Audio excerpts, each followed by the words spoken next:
Going back to our conversation from earlier, what are some of the uses for coffee grounds?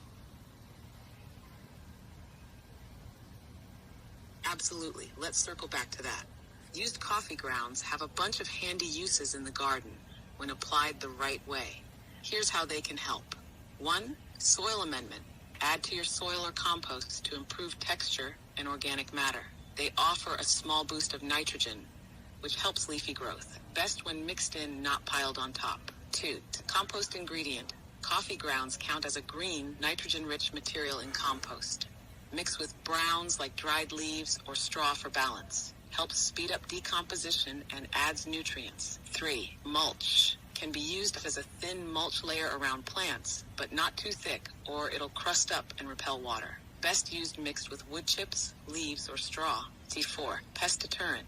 Some gardeners use coffee grounds to deter slugs and ants, though results vary. Sprinkle around the base of tender plants as a light barrier. 5. Worm food. Worms love coffee grounds. Great addition to vermicomposting systems. Just mix them with bedding material and avoid overloading. 6. Acid-loving plant booster.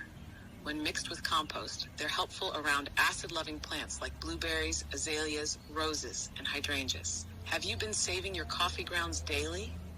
I can help you set up a simple compost system or figure out where to apply them most effectively in your garden. Where should I apply them most effectively in my garden?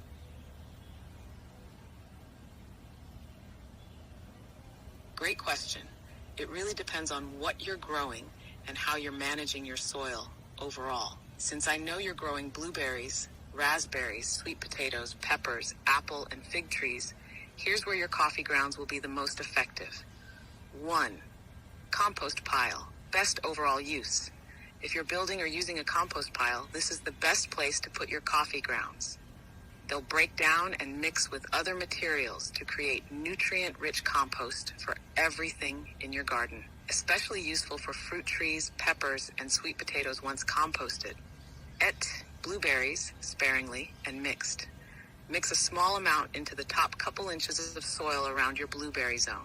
Even though used grounds aren't strongly acidic, they help add organic matter.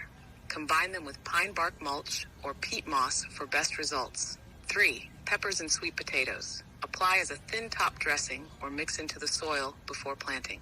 Peppers especially love the nitrogen for leafy growth early in the season. T4. Fruit trees, apple and fig. Mix coffee grounds with compost or mulch and spread around the drip line, not touching the trunk. Helps retain moisture and feed beneficial soil microbes. Where not to overdo it. Avoid thick layers anywhere. They can create a water-repelling mat and invite mold. Don't dump them heavily around delicate seedlings or newly transplanted berries. Do you have a compost setup already, or would you like a simple recommendation to start one? I do, but thanks for now. Talk to you later.